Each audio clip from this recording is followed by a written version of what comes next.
Hey, what's going on, guys? Sinister Skater here, back with some more Destiny content for you guys. And today we're going to be talking about how this game works, how all the game modes tie together, and what they're about and everything, because it could be really confusing. I know when I opened the beta up, I really wanted to play multiplayer first, but it wasn't unlocked. Turns out I had to do stuff to unlock it.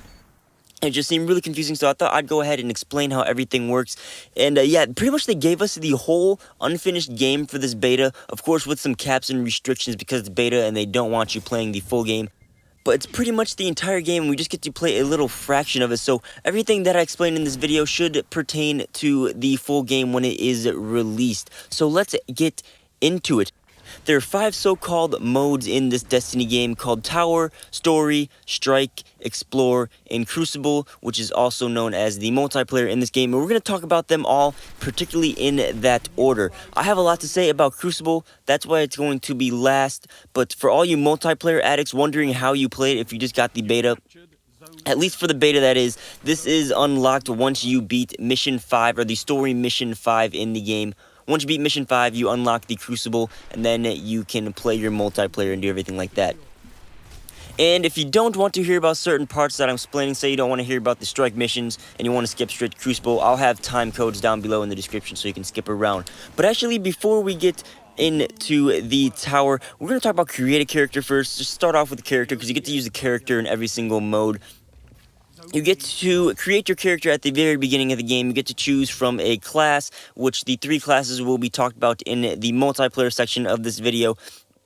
But your character is used for everything. There's a bunch of different customization options that I actually thought was pretty cool. You can choose between if you want to be like a human, or kind of like an alien person, or like a robot.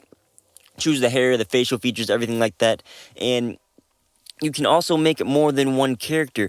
Now, as for the beta, I'm pretty sure this will probably be in the final game, but each character is basically a different save. So if you make one character and you get to like level 15 in multiplayer, make a different one, it starts you at level 0 and you have to level it all the way back up. But the reason I want to start off with the characters is because your character is tied into every mode. Whatever you do in any mode can help out your character. If you find a weapon in one mode, you get it for your character for every other mode. If you level up in multiplayer, you level up in story mode. If you level up in co-op mode, you level up in story mode. You level up in story mode, you level up in multiplayer. Everything is combined, so anything you do levels up your character. And it's just one way that this whole game is just completely tied together with all these other modes. So that's that. Now, starting off with these modes, we're starting off with the tower mode. This is your third-person free roam market plaza area. You can go around and interact with other players here, team up, go on a co-op mission together. You can invite people here, like complete strangers, or you can like watch them dance. I don't know, they have dancing in this, it's kind of weird. Or you can go and get your in-game mail or your in-game assignments. Pretty much anything social you need to do, you can do there. And you can also, like I said, it's kind of a marketplace. You can go here, pick up weapons that you unlocked in the game, or purchase weapons. You can purchase vehicle parts, weapon upgrades, vehicle upgrades, get accessories, and gather items that you need for your character. You can also like look for events here. I think they have like public events. You can sign up for events here and then go get them or something like that. I'm not exactly sure. But the tower is where you go to roam around and upgrade a character and interact with other players. Now, on to story mode, this is your typical campaign. I'm not sure how long the campaign is. In the beta, you're limited to 5 story missions. It's probably way longer than that, but it's your typical campaign playthrough. But you can also, instead of just playing by yourself, you can team up with other peoples and play, or you can play solo, or you can be playing solo and then some other people join your game, and you can play the campaign co-op with them, or you can just continue going on yourself and just have them do whatever yourself. It's just like an open, kind of like campaign level, I guess you can describe it as.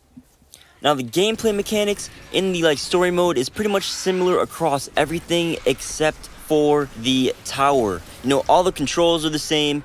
Everything's pretty much the same. You can press the start button. It takes you to your character customization. You can change all your items in the middle of the fight. This goes for the multiplayer as well. That's how you pretty much change your class. Say this is like Call of Duty. Instead of going to the start screen and picking your pre-selected class, you can change everything in the middle of the game. So you can be Captain B flag, or the B control flag, and then say you want to get your sniper rifle out because you have like an assault rifle out right now, and switch it up. You can switch anything in the start menu, including your armor. It's pretty awesome, nice feature. And you can also press the select button, which would be on controllers, which will take you to your area scan. You can see like in story mode, it tells you where the next objective is and gives you a description. In both story and pretty much every mode, you can summon a vehicle. You can get vehicles in this game. Hold down X, you can get that in pretty much any multiplayer map or any story level, as long as it's not like a small map and restricted. And you can also go back to the main menu whenever you want, holding the Y button or the triangle button or whatever it is on whatever controller you're using. Pretty much a universal menu in this game. Now on to the strike mode. This is pretty much a straight up co-op mode. You go in and get a mission assignment and you go through a level and then blow one up. For example, the one in the beta, you start off in this area, you fight through enemies with your friends, and then you get to the final boss area, which is this giant spider tank who is a pain in the butt to take out, but you have to take him out, pick up weapons and level up and get money and everything like that as you go on. Pretty fun, just a straight up co-op mission for that. Moving on to the explore mode, this is your completely free roam mode. You can explore worlds and better your character through this. As you run around, enemies will spawn in and you can kill them, and that's how you like get extra weapons and armor for your character, because when you kill enemies, they drop them sometimes. So you get that from killing enemies. You also get some XP so you can level up. There are also optional missions that you can choose to complete. Some will just be like kill 10 enemies, something simple like that, or it'll be like go to the other side of the world and scan this thing for me, and you get XP and extra rewards for doing stuff like that. You just get to roam around and do whatever you want in the explore mode. Now finally, we have the Crucible mode, which is your multiplayer, player versus player mode. No bots or anything. I guess we'll start off by talking about the classes, since I didn't mention that when we were mentioning the characters. You have 3 different types of classes in this game. You have your Titan class, your Hunter class, and your Warlock class.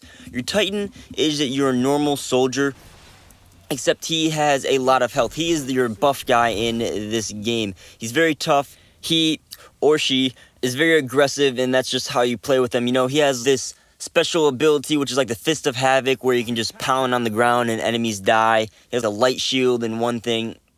It's a nice buff dude that you can run around like a tank with.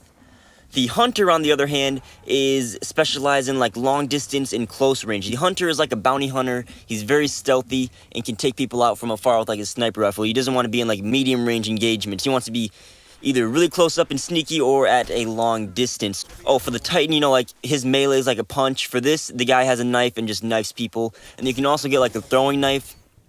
And you have both a knife melee and a throwing knife melee, so you can throw a knife across the map.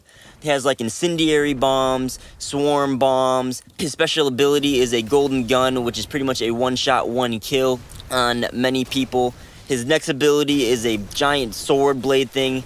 He's just a very stealthy player. And finally, we have the Warlock, who I like to call a wizard. He has very weak health, but powerful attacks. And I mean attacks because he like has special magical powers that he can shoot like fire out of his hand. He has like an energy draining melee, vortex grenades, crazy stuff like that.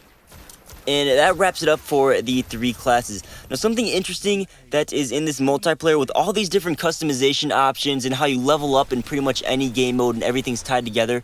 You'd think that people would get really overpowered in multiplayer, because you could have someone who played the game and is a really high level, or like played explore mode and found a very rare gun that's really good, against someone that just started the game and there's total unbalance. But to balance the game, they have like this weapon balancing. So first, the matchmaking system makes it so that the games are pretty even, but if you do have someone that's really high in the game or really low in the game, they'll take that gun stats and pretty much either buff them or nerf them to make them as even as the rest of the lobby.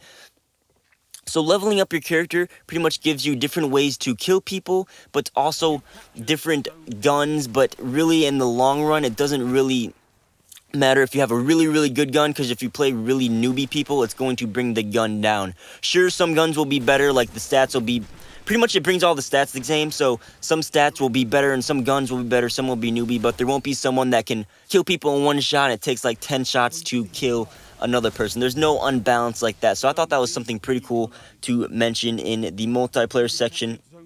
Other things, how the multiplayer works, you pick off ammo off the ground. You have 3 different weapons. You have your main weapon and your special weapon, which is like shotguns, plasma guns, sniper rifles. Then you also have your heavy weapon, which are like LMGs, rocket launchers, things like that. And you replenish your normal gun weapon by just picking ammo up off the ground.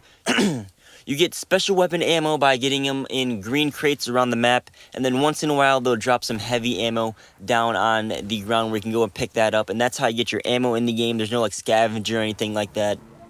You also cannot pick up weapons off of the ground. There are also vehicles in the game. You know, they're vehicles ride around on like speeder bikes or like speeder bike tank things. You also get your vehicle that you can summon in at any time in the game. Those are pretty much just transportation vehicles that you can get from one side of the map to the other, and they don't have like any guns or anything, so they're not overpowered at all.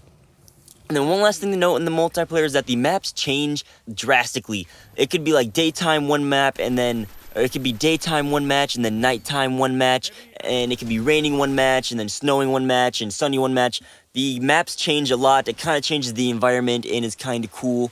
And you know, that's pretty much it. I'm going to stop talking because this video is getting fairly long, but that is pretty much how the whole game works. You have all the different game modes. I explained how each one works, but everything is completely tied together. Again, your character and all the leveling and everything is just one. You get to play different game modes, and it's pretty cool. And I don't really know what I'm talking about, man. I gotta stop myself before I keep blabbing on and on again. It's like 4 in the morning and I'm making this commentary. Probably not a good idea, but as always, guys, thanks for watching. I'm Skater, and I'll see you guys on the next video. Peace out.